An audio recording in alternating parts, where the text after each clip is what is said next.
Saya cek Sama. LMS dulu. Kemarin Bapak untuk modul ajarnya Ya, yang dinilaikan yang yang di materi practicing, mm-mm, yang PJBL itu. PJBL. Oke, saya cek dulu PJBL-nya. Ayo jangan lama-lama. Mm. Kita PAI Lokakarya, kemudian saya ke Kompre, bahan ujiannya Pak Zulkarnain menulis salah.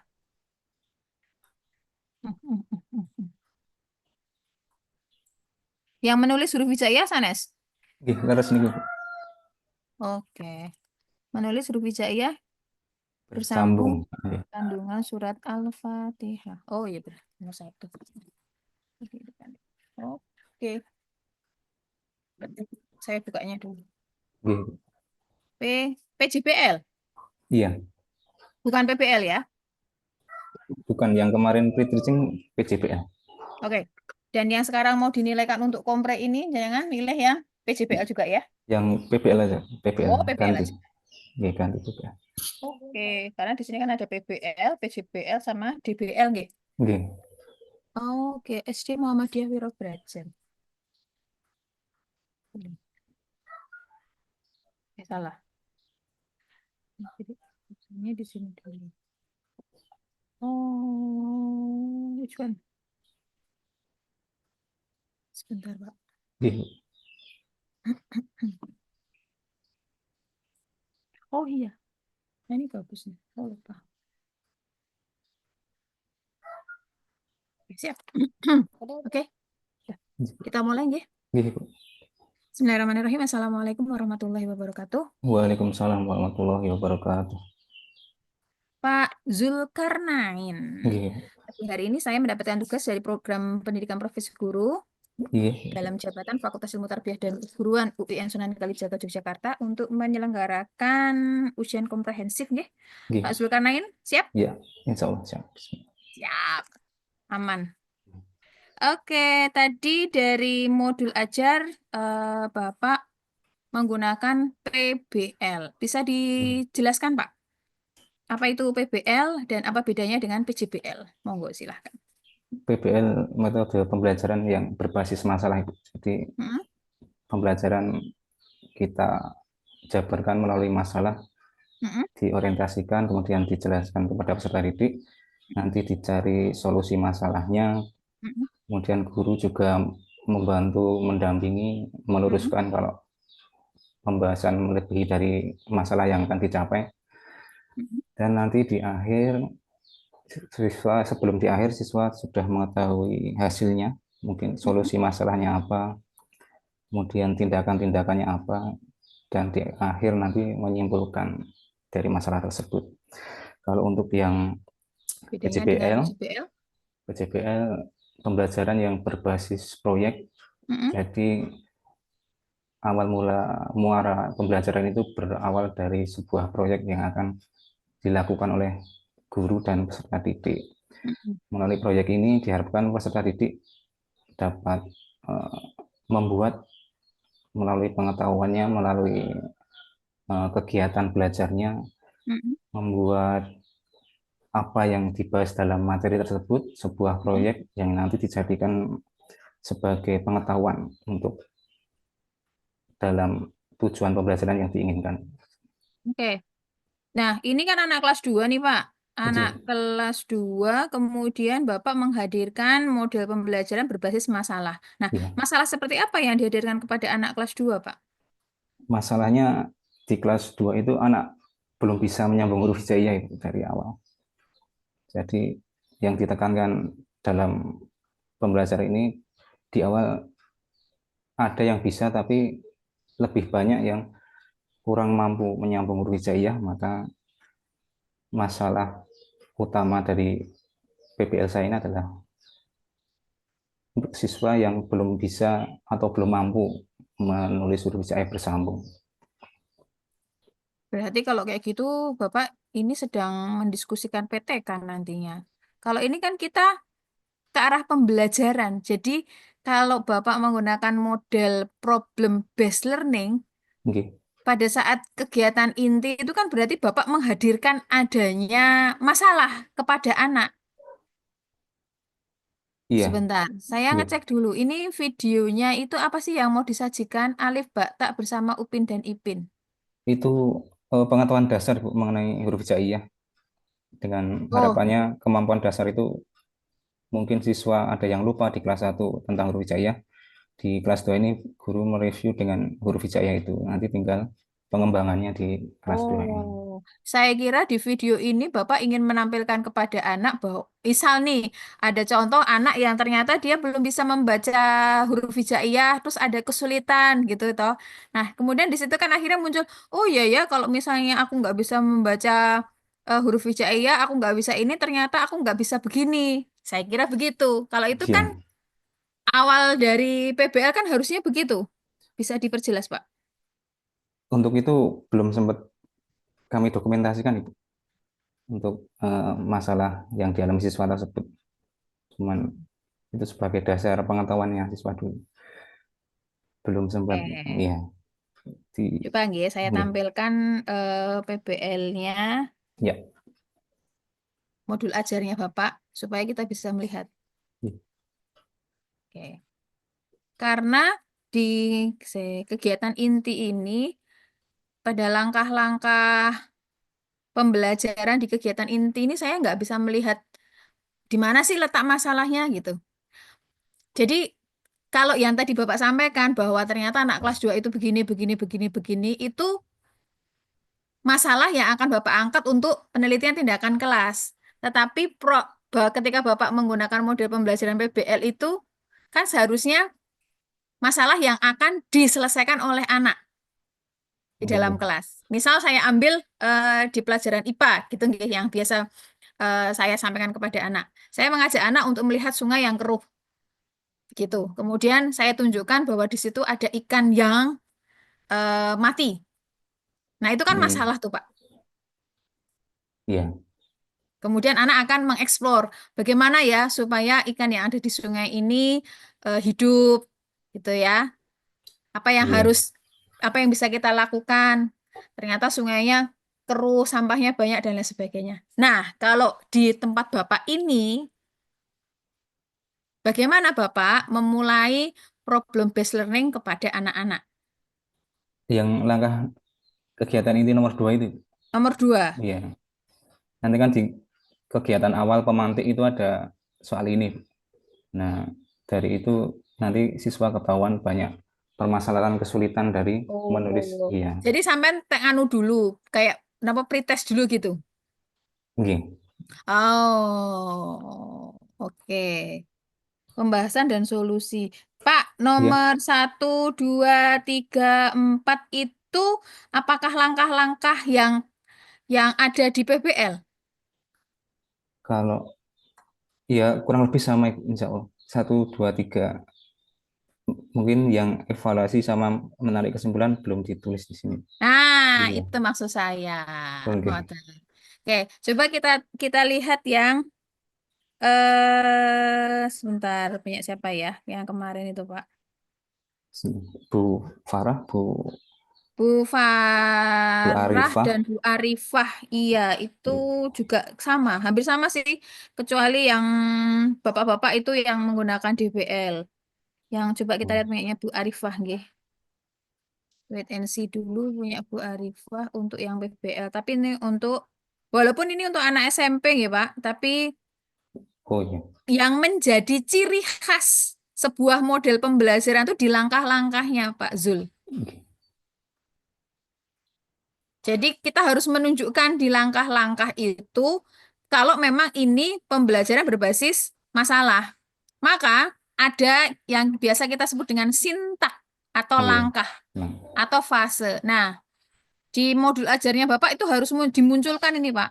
Di diketokke. Bahkan oke, kalau saya pribadi sangat merasa terbantu ketika guru pada bagian sintaknya memang dibuat apa nih istilahnya ya, ditonjolkan begitu. iya.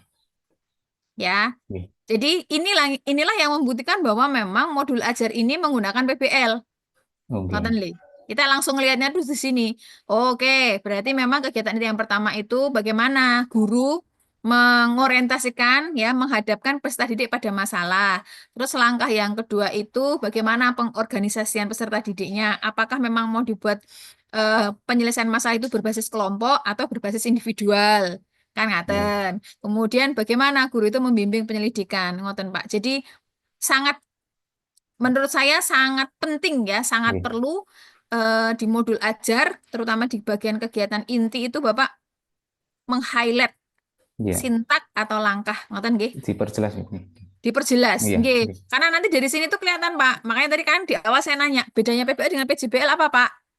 Nah, Iya, kalau kita menggunakan sintak ini, kita dengan pasti langsung bisa menjawab kalau PBL itu ada 5 langkah, langkahnya ini. Kalau PJBL itu ada 6 langkah, langkahnya ini.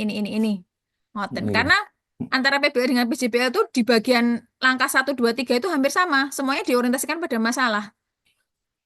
iya. Oke, gitu. Oke, Pak. Nggih, siap Bu. Siap. Sekarang kita kembali ke tempat Siap. Bapak. Kelihatan atau saya harus stop yang tempatnya Bu Arifah ini? Di stop nggak apa-apa? Yang sekarang Bapak lihat apa di layar? Masih tempat Bu Arifah ini. Oke, berarti memang saya harus menstop dulu. Nggak bisa langsung pindah. Oke, kita pindah lagi ke tempatnya Pak Zul. Dari modul ajar ini, Pak, yang perlu kita perjelas juga adalah apa sih yang dimaksud dengan kompetensi awal ini, Pak? Kompetensi secara utuh keseluruhan yang harus dimiliki siswa. Yang harus. Garis besar. Iya. Berarti semacam itu adalah hasil akhir setelah pembelajaran begitu. J. Kompetensi awal. Terus bedanya dengan tujuan pembelajaran nanti apa? Tujuan pembelajaran merumuskan, menjabarkan dari kompetensi awal. Hmm, Ya, menspesifikasikan. hmm. Jadi kompetensi awal ini ya pengetahuan awal yang dimiliki oleh anak-anak Bapak di kelas 2 sebelum masuk ke pembelajaran. Iya, pengetahuan yang harus dimiliki Bukan itu, yang harus, bukan yang harus. Tapi yang yang akan diraih. startnya, Oh, yang starting. startnya sekarang ini loh, sebelum Oh, masuk ke pembelajaran, Bapak ceritakan dulu bagaimana sih kompetensi awal anak-anak itu seperti apa? Apakah muridnya Bapak pintar sak kelas? rata-rata 30. Nggih, sekitar Oke, tiga iya. puluh gitu. Bapak boleh menceritakan di kompetensi awal ini 50% dari murid saya gitu kan belum Oh, iya. mengenal huruf hijaiyah atau 75% dari murid saya sudah mengenal huruf hijaiyah tetapi ketika apa namanya Menyambung. kemampuannya Iya. nah itu seperti apa? Jadi diceritakan. Iya. Bukan bukan Yang kompetensi yang harus harus dimiliki tetapi pengetahuan awal sebelum kita masuk ke pembelajaran. pembelajaran. Nggih, ngoten. Jadi biasanya kompetensi awal ini sebagai hasil dari asesmen. Diagnostik asesmen awal. Nah, Iya. ngoten. Itu yang menjadi pembeda, Pak, untuk modul ajar dengan RPP di Iya. kurikulum 2013. Oke, Iya. jadi nanti bisa direvisi, Pak. Iya. Ya, tapi makanya saya cross check dulu, apakah memang ini apa namanya itu tadi yang Bapak katakan ini adalah kemampuan yang harus dimiliki anak atau ini adalah pengetahuan awal yang dimiliki oleh anak sebelum ke pembelajaran yang diceritakan di sini ini. Yang lebih tepat pengetahuan awalnya, bukan yang harus dimiliki. Oke. Iya. Kemudian Pak Iya. dengan terkait dengan profil dan pelajar Rohmatan lil Alamin. Ini berarti kan baru profil pelajar Pancasilanya tok ya, Pak. Yang profil pelajar Rohmatan lil Alamin kan belum ada ini. Oh, iya. Nah, oke. Iya. Kemudian pertanyaan saya, kenapa ini 1 sampai dengan 6?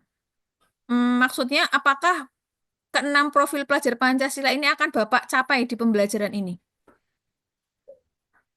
Kalau semua mungkin tidak, hanya Ya, beberapa. Oke. oke. Jadi mana Pak yang lebih cocok atau yang lebih mungkin, yang lebih logis akan Bapak capai pada materi pembelajaran ini? yang lebih penting, yang lebih utama yang beriman Ibu. Hmm, Bernalar kritis, terus kreatif. kok akeh men? Yang lebih utama yang beriman. Ya beriman. Oke. Kalau memang Bapak Bapak apa lebih yakin bahwa dengan pelajaran ini profil pelajar Pancasila yang pertama itu akan tercapai, ya sudah, itu saja yang ditulis. Oh, Tidak ke enam-enamnya ditulis. oke, cukup Oh, satu. dan kalau ke enam-enamnya berarti menjadi tanggungan Bapak nanti. Oh, Katen iya. nggih. Iya. Nah, termasuk ditambahkan untuk pelajar rahmatan lil alaminnya nggih. Iya. Ya, itu karena ini nggak ada sama sekali. Nanti juga disesuaikan profil yang mana dari pelajar rahmatan lil alamin yang cocok untuk materi ini. Oh, Huruf hijaiyah bersambung. Oke. Oke, baik. Jadi memang untuk modul ajar ini akan Bapak gunakan untuk anak yang reguler ya, iya, yang umum. bukan yang berkebutuhan khusus. Kalau misalnya Bapak Iya. ternyata di kelas ada anak berkebutuhan khusus, Ya, modul kalau ajar seperti apa yang akan Bapak buat? saya sesuaikan dengan kebutuhan siswa itu apa. Kalau misal Hmm. kurangnya Misal, di bagian audio, mm-mm. nanti saya ramu pembelajaran yang mendukung audio yang lebih menarik, lebih bisa diterima siswa atau dengan cara yang biasanya siswa lakukan ketika pendengarannya itu, audionya itu kurang. Kalau misal Hmm. dari visual, kesulitan dalam visual, berarti saya menggunakan pendekatan yang biasa dipakai siswa. Misalnya kalau dia visual nggak bisa pendengaran, ya saya buat dengan bahasa suara, bahasa logat. Kalau Hmm. keterbatasannya bagian eh, mungkin motoriknya, pergerakannya, nanti saya Mm-mm. buatkan yang berbasis tampilan atau yang tanpa dengan motorik menggunakan gerakan. Oke. Kemudian di sini ada tujuan pembelajaran dan kriteria ketercapaian tujuan pembelajaran. Bedanya apa, Pak? Tujuan yang harus yang dicapai, kriterianya ini ada kriteria dari tujuan. Kalau tercapai itu berarti kriteria ini masuk dalam siswa. Ya. Dengan Jadi, harapannya, mm-mm. ya, siswa misalnya sudah bisa menjalankan huruf hijaiyah, berarti dia sudah bisa mampu menyambung, bisa mampu mengetahui posisinya huruf hijaiyah di depan, di tengah, di belakang. Nah, tujuan dari mengidentifikasi ini berarti ciri-cirinya siswa itu sudah bisa memisah huruf hijaiyah, bisa menyambung atau bisa memutus huruf hijaiyah yang tidak bisa disambung dari belakang. Kalau yang menjelaskan isi kandungan ini dapat dilihat dari kriterianya, siswa itu sudah bisa mengaplikasikan kandungan surah Al-Fatihah dalam kehidupan sehari-hari. Oke, kalau begitu Bapak dari satu tujuan pembelajaran itu bisa ditunjukkan indikatornya siswa mampu menyambung huruf hijaiyah, begitu Iya, ya. iya, Terus nomor dua berarti yang kriterianya juga nomor dua gitu. iya. Tidak dibuat tidak dibuat bahwa dalam satu tujuan pembelajaran kita bisa melihat bagaimana siswa bisa mengerti huruf hijaiyah itu indikatornya ada satu, dua, tiga, empat gitu enggak ya? Tidak, ini deskriptif, banyak deskriptif. Hmm, kalau gitu enaknya itu dibuat berarti tabelnya itu row-nya ada tiga, Pak. Oh ya, di perlis ya. Ya, Iya. Oh ya. itu. Tetapi yang lebih efektif lagi, kalau kita ingin melihat apakah tujuan pembelajaran kita itu tercapai, maka kriterianya biasanya lebih dari satu. Oh, berarti dijabarkan ini, Bu. Dijabarkan, Iya, Pak. iya, Ya, jadi Bapak mengatakan bahwa tujuan pembelajaran yang pertama saya tercapai, yaitu anak bisa menjelaskan pengertian huruf hijaiyah bersambung dengan baik dan benar. Itu kriterianya apa saja? Siswa bisa dikatakan mengerti huruf hijaiyah itu kriterianya apa saja? Itu ada satu, dua, tiga, gitu, Pak. Oke. Jadi iya. yang nomor satu, kriteria nomor satu itu kan bisa di apa namanya ini? Bisa di breakdown Dipisah, nggak? ya bisa diuraikan itu. Gitu.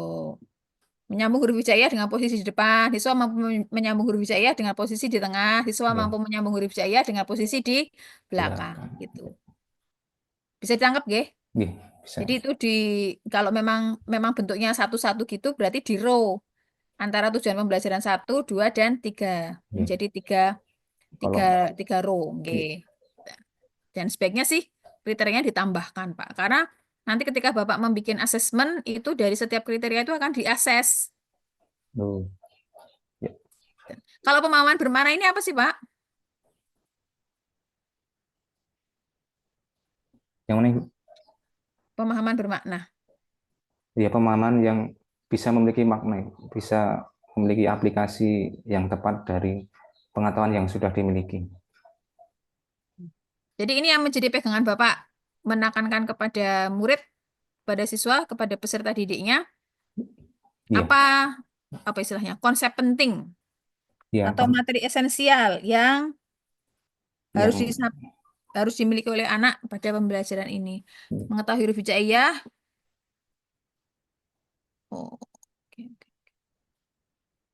Oh, nomor ini sampai ini tuh, Pak. Nomor ini sampai ini. Sampai ke meneladani surat Al-Fatihah tuh, Pak. ya di materi itu ada. Iya, Kita itu berapa jam tapi tuh ini? 2 JP satu pertemuan loh.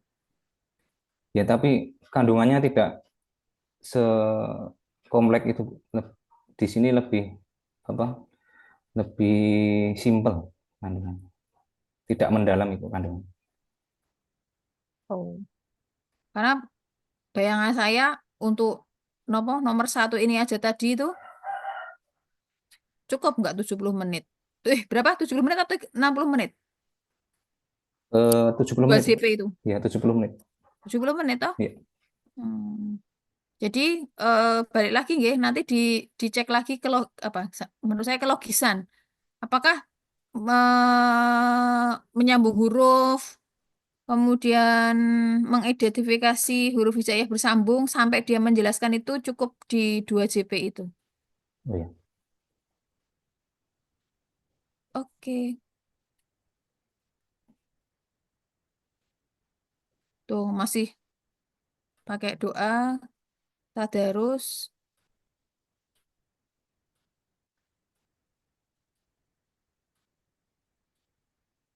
Nggih, nanti di bagian ini nggih, di kegiatan intinya ini nggih, Iya, saya perjelas. ditambahkan. Iya, Hmm, tuh, masih pakai kuisis juga. itu di luar jam itu. Oh, Iya, yang khusus kan anak kelas 2 belum punya HP, jadi oh mengerjakannya di iya rumah. benar. Iya. Berarti kenapa dimasukkan ke kegiatan inti? Buat penilaian itu. Kalau gitu maksudnya di asesmen dong. Oh ya, saya Di pindah. sini enggak, nah misalnya di sini dong. Iya, Kalau kegiatan inti kan yang benar-benar kita lakukan di dalam kelas kan. oh iya, saya pindah. Oke. Nah, tadi di bagian ini Pak, ya Iya, asesmennya itu yang mau Bapak gunakan asesmen yang mana? Kalau di kurikulum Merdeka ada berapa Pak asesmennya? Macamnya? ada 3 asesmen awal, Tiga. asesmen formatif, asesmen sumatif. Nah, di sini diperjelas. Jadi Oh ya, asesmen yang mau Bapak lakukan di pembelajaran itu asesmen yang mana? oh iya. Bisa ketiga-tiganya, bisa salah satunya, ngoten. Ya Oh kan, iya. kan beda kan ya Pak? Apa bedanya Pak ketiga asesmen tersebut? Yang asesmen awal di awal itu sebelum pembelajaran dimulai, pengetahuan siswa sejauh mana. Mm-mm.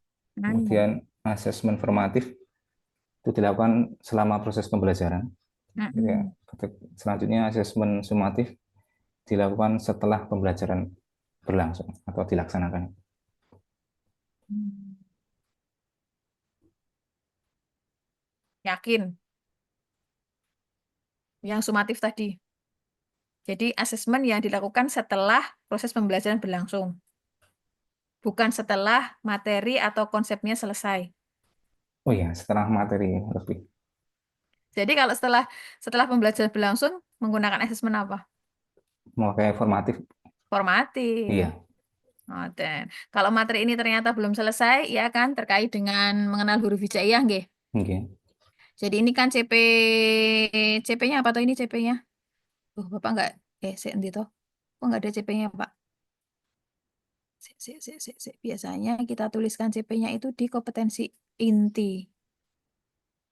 Hmm, oke, kan nggak kelihatan CP-nya. CP CP dari ini. itu ya, CP2 itu.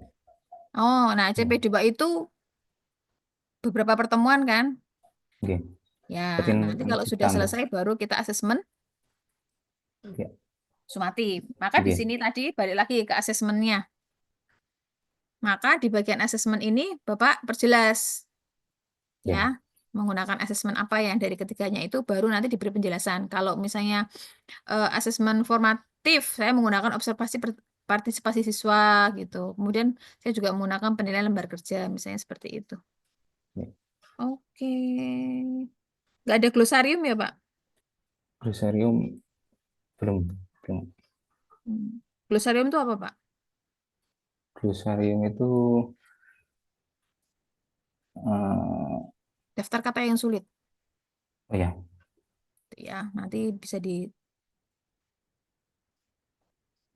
Nah, kemudian ya. ini juga, Mak, kalau menulis referensi itu yang dikompliti meleh istilahnya, nggih. Kan saya nggak tahu nih, buku pendidikan agama Islam yang Bapak maksudnya yang mana nih? Oh, sesuai Yang sumbernya ya. terbitannya. Ya, sesuai. Terbitannya siapa? Oke. Al-Quran ini kan juga banyak ya, Pak. Al-Quran terbitannya siapa? Ya, Jadi diperjelas lagi. Dan kemudian juga saya kira bisa ditambahkan ya. Kan tadi Bapak menggunakan ini ada YouTube, ada apa, bla bla bla bla. oh ya, Banyak sekali nih pasti dari Google atau dari mana. Nah, itu Bapak tuliskan juga di referensi. Terus hati-hati nih, ini bawaan lama ini. oh Ya kan? ya. Karena kan Bapak tadi kan sudah jelas mengatakan ini observasi sama penilaian lembar kerja kan. Berarti kan ini yang dicantumkan. Bapak nggak ada kan sikap sosial, pengetahuan, keterampilan. Oh ya, ada. Ini bawaan lama, bawaan kurikulum 2013. Ya, Ya, sip. Gitu ya, Pak. izin. Ada yang mau Terima ditanyakan, kasih. Pak? Eh, Terkait dengan modul ajarnya. Karena ini nanti Bapak akan gunakan untuk PPL, akan Bapak gunakan untuk uji kompetensi.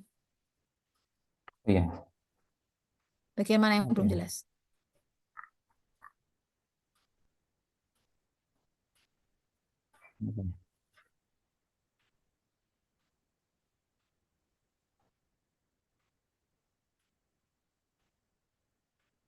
Insya Allah udah. Nanti tinggal saya Oke. laksanakan perbaikan-perbaikan. Hmm. Kalau saya satu lagi memberikan masukan terkait dengan remedi dan pengayaan. Kalau ini Ya, juga teoritis banget Mas Yan, tapi belum konkret, belum jelas. Remedinya, anak yang remedi melakukan pengulangan materi, memberikan tugas individual tambahan. Nah, tugasnya itu apa? Jadi, di dalam modul ajar ini, di lampiran pun sebenarnya Bapak sudah harus menyiapkan oh ya, remedinya ini. Tugas tambahan, membaca, gitu misalnya. Membaca buku yang tadi pada halaman ini dan ini, gitu Pak. Jadi konkret Pak. iya. Ya. Mm-mm. Oke, terus yang Oke, pengayaan juga begitu. Anak yang sudah mencapai ya ya, kompetensinya sudah lebih bahkan, maka apa pengayaannya? Bapak minta anak untuk apa? ya, Gitu ya. Misalnya membaca itu tadi balik lagi membaca materi selanjutnya pada buku pendidikan agama Islam halaman ini tentang ini gitu. Jadi konkret. Pada saat Bapak berhalangan hadir, modul ajar ini saya pegang, saya menjadi pengganti Bapak itu saya clear gitu loh, jelas gitu loh. Apa yang harus saya lakukan kepada kelas Bapak karena saya sebagai guru pengganti. Kan oke, ngoten. Kalau kayak gini kan saya juga bingung. Apa ya? ya, Yes, jadi panduannya diperjelas. Oke. oke, Itu untuk modul ajarnya. Kemudian sekarang kita beralih ke modul pedagogik ya, Pak. oke. Di modul pedagogik itu ada 4 kegiatan belajar ya. Mulai dari terkait dengan teori belajar, kemudian ada perkembangan fisik, perkembangan-perkembangan peserta didik, kemudian ada terkait dengan konsep kurikulum, assessment. Bapak mau yang mana dulu? Nah, yang teori dulu. Dari teori belajar. Ada teori belajar humanistik, konstruktivistik, teori belajar sosial, kemudian ada behavioristik dan kognitivistik. Mana yang paling Bapak kenal? Yang kognitivistik, Apa tuh? pembelajaran yang berawal dari pemikiran untuk mengetahui pengetahuan, menggunakan pemikiran dalam rangka mencari pengetahuan. Kalau konkretnya, ketika Pak Zul ada di kelas, kemudian mempraktekkan teori belajar kognitivistik itu piye? Mengajak siswa untuk berpikir atau mencari solusi atau berpikir tentang materi yang diberikan. Misalnya mengajak siswa untuk memahami tentang huruf hijaiyah sesuai bentuknya, Apa teori belajar yang lain itu tidak mengajak anak untuk berpikir? berpikir tapi yang kognitif lebih mengunggulkan pemikirannya itu menggunakan pemikiran. Oke, kita cross check ya. Kita buka lagi karena mungkin agak lupa ya. Sudah lama tidak membukanya karena ini materi yang awal pertama Bapak ada di pendidikan profesi guru. Nanti biar dibuka-buka lagi. Oke, pas. Saya share untuk modulnya pada bagian teori belajar kognitivistik atau teori belajar kognitif. Jadi teori belajar kognitif ini menekankan perhatian kepada aktivitas berpikir Oke. gitu. Nah, supaya Bapak bisa mengimplikasikan teori belajar kognitivistik ini ke dalam kelas, katanya gini Pak, harus tahu dulu teori kognitif. Pernah dengar teori kognitif?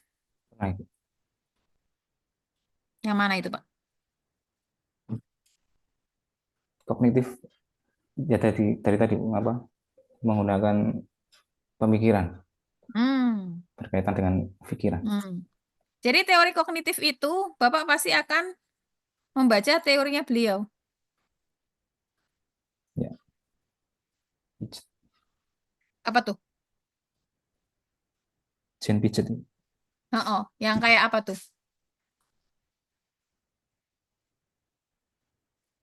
Teori Sangat sulit kognitif untuk memahami teori perkembangan kognitif. Kita buka ya. ya, Yang ini Pak. ya, Jadi perkembangan kognitif anak itu dibagi menjadi beberapa tahap-tahap. Usia 0 sampai 2 tahun dia ada pada ya, tahap sensorik motorik kayak gitu. Jadi anak-anak usia ini ya kita akan berikan banyak apa namanya permainan, banyak media atau apapun yang merangsang hmm, kemampuan sensoriknya, motoriknya, dipegang, kemudian diremas kayak gitu ya, dibau, dirasa. Nah, itu cocok sekali ya, untuk anak tahap sensorik motorik. Tapi itu usia 0 sampai 2 tahun. Nah, kemudian ada tahap praoperasional dan seterusnya. Nah, yang saya mau sasar karena Bapak ada di SD, maka Bapak harus memahami bahwa anak usia 7 sampai 12 tahun itu ada tahap rasional. operasional konkret. Jadi anak belajar Sudah mulai menggunakan aturan-aturan yang logis.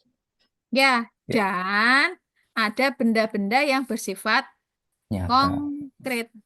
ya, berkaitan. Ya, jadi agak sulit juga kan membelajarkan kepada anak tahap operasional konkret sesuatu materi yang sifatnya abstrak, misalnya malaikat kayak gitu. Hmm, Nah, ini harus diperhatikan, Pak. Ya, seperti ini. Ya. Nah, kembali ke pertanyaan saya tadi. Bagaimana contoh konkret seorang guru yang mengimplementasikan teori belajar kognitif di kelas? Kalau eh, dari sini, berarti Bapak akan menjawab bagaimana? yang menggunakan peraga atau sesuatu yang bisa mencerminkan dari pengetahuan yang akan dicapai. Cerdas. Ya, Gitu. Ya, karena oke. baik lagi teori belajar kognitif itu memperhatikan tahapan perkembangan Peserta didik. kognitif peserta didik. Ingat, Pak, Ya, peserta didik itu ada perkembangan kognitif, ada perkembangan fisik, ada perkembangan sosial emosional, ngoten li. ya. Jadi kalau teori belajar kognitif ini dia berhubungan langsung dengan teori perkembangan kognitif. Jadi Ya. kita membelajarkan pada anak itu sesuai dengan perkembangan kognitifnya.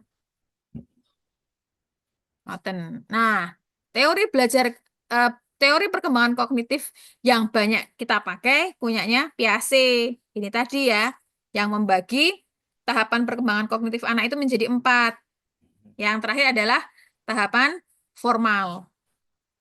Gitu. Nah, karena Bapak ada di usia menghadapi anak-anak usia 7 sampai 12 tahun, mereka ada pada tahap operasional konkret, maka ketika saya melakukan pembelajaran sebisa mungkin, semaksimal mungkin, saya menghadirkan benda-benda konkret. Saya menghasilkan sesuatu yang konkret, ya. Misalnya tidak berupa benda, tapi Bapak bisa mewujudkannya dalam bentuk tepuk, nyanyi, kayak gitu kan, supaya anak lebih konkret. Ngaten nggih? Itu adalah teori belajar kognitif. Terus teori belajar apa lagi, Pak? Behavioristik Apa tuh? itu teori belajar yang eh, menggunakan lingkungan sebagai respon atau stimulus terhadap pembentukan karakter atau perilaku seseorang. Oke, konkretnya, kalau seorang guru yang mengimplementasikan teori belajar behavioristik di dalam kelas tuh yang seperti apa? Eh, Membuat suasana kelas yang kondusif atau kalau tidak mencari contoh kehidupan Rasul mungkin dari perilaku Rasul ke dalam pembelajaran. Gimana? Kurang tepat. Sik, sik, sik. Atau- Malah sik, sik, jadi bikin bingung. Yo, berarti masih di modul yang sama dengan yang behavioristik tadi. Ini besok soalnya di UKIN itu, di UP itu banyak pertanyaan terkait dengan teori belajar ini. Tapi bukan hanya masalah hafalannya, Pak. Oh Tapi ya. bagaimana sih penerapannya dalam pembelajaran. Ngoten ya. Nah, saya cek dulu. Behavioristik ini ada perubahan tingkah laku. Gampangnya gitu aja kok, Pak. Oh ya. Ya, jadi anak yang tadinya nggak tahu menjadi Tidak tahu, ditahu ya. itu sudah dikatakan belajar. Jadi so simple, simple banget. Hmm. Memang karena ini memang teori belajar yang paling tua ya. Nah, supaya supaya anak ada perubahan tingkah laku, maka Bapak sebagai seorang pendidik harus memberikan, Stimulus rangsangan itu. iya, karena Bapak butuh respon dari anak. Kalau anak merespon, udah kita katakan dia belajar gitu. Sehingga kembali lagi tadi, bagaimana kita mengimplementasikan teori belajar behavioristik ini? Ya, jawabannya bagaimana sebanyak mungkin kita memberikan stimulus Stimulus supaya anak merespon ya. merespon gitu. So, ketika Bapak melakukan proses drill berulang-ulang, ya kan, Ya, mengajak anak untuk membaca Al-Fatihah berulang-ulang, itu sudah contoh konkret implementasi teori belajar behavioristik berbasis ya. ke dalam pembelajaran. Itu ada Pak hukumnya, ya di sini namanya hukum latihan Latihan. gitu, nggih. Jadi semakin banyak sering digunakan, gitu kan. Berarti kan semakin banyak kita memberikan stimulus, maka mana akan semakin banyak juga memberikan Respon. respon, gitu. Diperkuat terus menerus, gitu ya Pak. Ya, Termasuk ketika Bapak memberikan hadiah, ya, ya. Nah, hadiah reward. kita reward gitu Ya, nggih. Nah, itu adalah juga sebagai contoh konkret implementasi teori belajar behavioristik. behavioristik dalam pembelajaran. Itu. Nanti yang lainnya dipelajari Mbak ya, Pak? Nggih, Bu, insya Allah. Matur nuwun. Ya, karena masih ada 3 teori lagi ya. Ya, Konstruktivistik, bagaimana? Jadi nggak usah nopo nggih, nggak usah sampai menghafalkan pengertiannya, tapi langsung aja karena kita sebagai pendidik gitu, kita itu tahap eh apa? Kita itu praktisi ngoten, ya langsung bagaimana ya contoh implementasi teori-teori tadi ke dalam pembelajaran. Bagaimana saya menerapkan teori humanistik dalam pembelajaran? Bagaimana saya menerapkan teori sosial dalam pembelajaran? Ngonten Pak Zul. iya. Semoga itu Masih. lebih mudah untuk diingat daripada kita harus menghafalkan nama-nama penemunya, penemunya. Terus nopo niki celai Hukum-hukum, istilah-istilah. ya, Latinnya. Oke. Iya, begitu. Tapi langsung aja bagaimana implikasinya, bagaimana implementasinya itu ada Pak di bagian bawah. Itu tugas kita di Pengajar. eh iya di sini. Nah, yang tadi gitu, implementasi, ngoten. Pemberian ulangan atau tes, proses pengulangan, repetition ya, Bapak ada pembiasaan. Nah, ini kan Bapak banget toh, Nggih, pembiasaan-pembiasaan yang tadi. Nah, itulah, oh itu adalah teori behavioristik, behavioristik. bagaimana saya implementasikan di kelas. Oke, Ya. ada pertanyaan, Pak? Eh, untuk yang modul saya tadi, misal yang Alfa-TK dirasa nggak cukup waktunya, dibuat 2 pertemuan berarti. Iya, Ya, nggih, kalau menurut saya begitu. nggih. Oke, jadi nanti ketika Bapak membawa modul ajar itu dipraktekkan di PPL, saya takutnya tujuan pembelajaran yang 2 3 itu nggak akan tercapai Oh, gitu. nggih. Ya, nanti bisa bisa disesuaikan saja Bapak yang lebih memahami kondisi situasional di kelas Bapak. Ya, nggih. Wonten malih? Sampun. Oke, Matur baik. nuwun, Ibu. Terima kasih, J Nggih, Bapak, matur. untuk ujian kompre saya cukupkan. Sukses untuk Amin. tahapan selanjutnya, Pak, dari Amin, amin. PPG. Nggih. Nggih, matur nuwun, Ibu. Oke, dan saya akhiri. Assalamualaikum warahmatullahi wabarakatuh. Waalaikumsalam warahmatullahi wabarakatuh. Izin saya tutup, nggih.